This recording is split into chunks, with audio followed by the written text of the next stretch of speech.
ओम शांति। अभी तक हमने देखा कि कैसे ब्रह्मा बाबा और शिव बाबा कैसे हमारी पालना करते आए, या ब्रह्मा बाबा में क्या क्या विशेषताएं थीं जो उन्होंने हम सबको हमारे लिए एक उदाहरण दे दिया कि बच्चे ऐसे परिस्थिति में कैसे रहो जो बाप की प्रत्यक्षता हो। तो उसमें से एक गुण उनका ये भी था कि उनकी कार्यविधि बहुत अद्भुत थी। उनका हर कार्य बड़ा युक्ति युक्त और हर आत्मा का कल्याण करने लायक होता था। इस बारे में ब्रह्मा कुमारी प्रकाशमणि, जो इस समय ईश्वरीय विश्वविद्यालय की मुख्य प्रशासिका थी, कहती हैं कि कलयुगी सृष्टि में मनुष्यों के संस्कार सतयुग देवताओं के संस्कारों की तुलना में तमोप्रधान और आसुरी बन चुके हैं। उन संस्कारों को पलटकर फिर से मनुष्य को देवता या सत्वगुणी बनाने का कार्य जो बाप दादा ने किया वो बहुत अलौकिक और अद्भुत है। एक श्रेष्ठ वैद्य रोगी की नब्ज को देखकर उसकी अवस्था को जानकर उसके अनुसार औषधि देता है। वैसा ही कार्य बाप दादा ने किया और अब भी कर रहे हैं। इसलिए उन्होंने जिन युक्तियों का प्रयोग किया उस पर विचार करके मन में बड़ा हर्ष होता है और हृदय बाप दादा के स्नेह से भरपूर हो जाता है। उनमें से बाबा अनेक प्रकार की युक्तियों का वर्णन करते हैं। हर एक में जो अच्छा गुण हो उसके अनुसार उसे व्यस्त कर दो। इस कलयुगी सृष्टि में हर एक मनुष्य तो अवगुण से भरे पड़े हैं, परंतु ज्ञान यज्ञ में आकर जो कोई भी ज्ञान लेकर आगे बढ़ना चाहता है तो बाबा उसके अवगुणों को नहीं देखते थे, हमेशा उसके गुणों का वर्णन करके उसमें उत्साह और खुशी बढ़ते थे और फिर उसके उसी गुण से उसको जन सेवा में लगाकर उसका भी और अन्य आत्माओं का भी कल्याण करते थे। तो गुण भरना मतलब लोगों की तारीफ करना और उस तरह से अपने आप को भी हैंडल करना। तो बाबा ने ये किया कि हर एक के गुण को उसका बना देते उदाहरण। जैसे कोई पढ़ा लिखा होता तो बाबा कहते ये तो बहुत लोगों का कल्याण कर सकता है, लिटरेचर लिखने छपवाने में, संदेश पत्र देने में ये बड़ा ऊंचा जा सकता है। बाबा की इस बच्चे में बहुत उम्मीद है, इस बच्चे का विश्व में बड़ा अच्छा ड्रामा में पार्ट है, ये समझदार बच्चा है, दूसरों को कन्विंस कर सकता है। तो ये सुनकर उस व्यक्ति का मन पुलकित हो उठता हो, फिर उसकी बुद्धि ज्ञान विज्ञान योग में जुट जाती और पुराने संस्कारों को समय ही ना मिलता उल्टी सुल्टी बातों को सोचने का। और अगर हम वैसे कोशिश करें अपने संस्कार मिटाने की तो बहुत टाइम चला जाए। इसलिए बाबा उसके गुणों को देखकर उसको कार्य में लगा देते और उसका स्वभाव अपने आप ही पलटने लगता। ऐसे कोई सिलाई जानता तो बाबा कहते ये तो बहुत सर्विसेबल बच्चे हैं, ऐसे ज्ञान योग पवित्र बच्चों की तो शिव बाबा की याद में रहकर कपड़े सी लेंगे तो बड़ा अच्छा होगा। तो ये सुनकर उस व्यक्ति के रोमांच खड़े हो जाते कि मैं तो बड़े काम का व्यक्ति हूँ, मेरी भी कुछ उपयोगिता है, तो वो औरों को भी सेवा दे सकता था। ऐसे ही वो योग युक्त होकर चाहे कोई अनपढ़ भी होता और फिर भी वो ये सोचता अगर मैं किसी काम का नहीं हूँ तो वो और फालतू महसूस करता, परंतु बाबा के शब्द सुनकर उसके अंदर एक अलग ही उमंग उत्साह आ जाता। तो बाबा ने क्या बताया, बच्चे अल्फ और बे यानी अल्फ माने बाबा परमात्मा और बादशाही, ये दो बातें ही जाननी हैं। तो परमपिता को याद करो, पवित्र बनो। तो देखो शिव बाबा ने इस वृद्ध तन का आधार लिया, इसमें मुझे क्या कठिनाई है। इस तरह की बातें सुनकर बुढ़ापे में भी बाबा के मुख से बच्चे शब्द सुनकर बालक की तरह पढ़ने लग जाते और मनुष्यों को ज्ञान देने की सेवा में जुट जाते। तो इसी तरह से बाबा यगार्थ सेवा करते रहे संस्कारों को पलटाने का।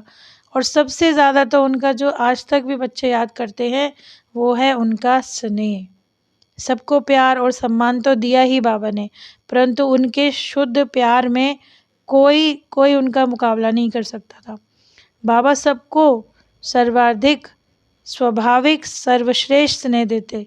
मीठे मीठे नूरे रतन रूहानी बच्चे, मेरे लाडले बच्चे, ऐसे कहकर उन अंदर तक उस आत्मा को अनुभूति होती कि इनके जैसा प्यार मैंने कहीं नहीं पाया। उसे अच्छे से महसूस होता कि ये तो प्यार के सागर परमपिता ही मेरे लिए प्यार कर रहे हैं।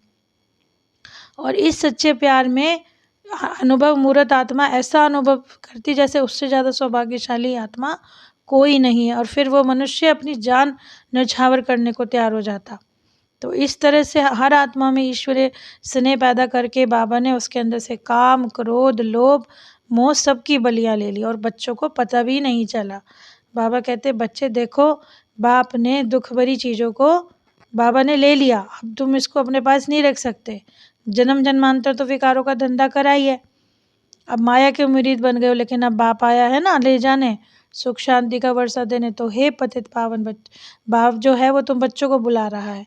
तो बाबा से कहते हे मेरे लाडले बच्चों, तुम्हें अब संपूर्ण पवित्र बनकर इस पृथ्वी पर बाबा का कार्य करना है। और ऐसे मधुर वचनों को सुनकर हर कोई पवित्र बनने के पुरुषार्थ में जुट जाता और बाप दादा से उसे ऐसा प्यार मिलता कि जैसे संस्कारिक सुखों को तो वो कुछ भी नहीं मूल्य देते।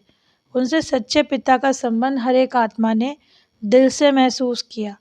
बाबा जैसे कोई कहीं जाता तो बाबा कहते बच्चे समाचार देते रहना, बच्चे खुशी खैरियत लिखते रहना, राय लेते रहना, ऐसे कहकर बुलाते तो देह के संबंध भी अलौकिक सुखता का नाता देते। तो बाबा जो है यज्ञ का समाचार भी बच्चों को सुनाने लगते। तो इस तरह के बच्चे कहते वाह भाई वाह, मीठे बाबा ये तो हमें बहुत प्यार करते हैं। एक बार की बात है, एक युगल बाबा से मिलने आए तो उन्होंने पहले ही ईश्वर ज्ञान सुना था। तो बच्चे कैसे चल रहे हो, कैसे चल रहे हो, कैसी पुरुषार्थ कर रहे हो। तो बाबा की शुद्ध और तेजोमयी वाणी को सुनकर दोनों ऐसे गदगद हो गए। उनके मुख से शब्द निकला, बाबा हमको ये ज्ञान बड़ा अच्छा रहता है, परंतु बाबा पवित्र रहना मुश्किल लगता है। तब बाबा की चेहरे की रेखाएं बदली और उनके अंदर से कुछ खामोशी से कुछ निकलने लगा।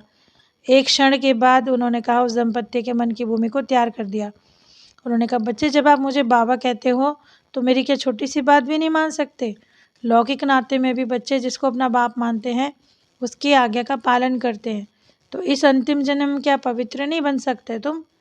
ये तो महाविनाश सामने खड़ा है, तब भी नहीं मानोगे। तो बाबा ने एक चित्र मंगाया लक्ष्मी नारायण का। बोले बच्चे देखो, ये बच्ची और बच्चा ऐसे बनोगे ना? तो वो दोनों बोले हाँ बाबा हम अवश्य बनेंगे। तब आप बाबा ने कहा, बाबा तो आपको स्वर्ग का राज्य भाग देने आया, परंतु जो अपने काम विकारों पर विजय प्राप्त करता है तो वो जगत जीत बनता है, यानी विकारों को जीतने से जगत जीत बनते हैं।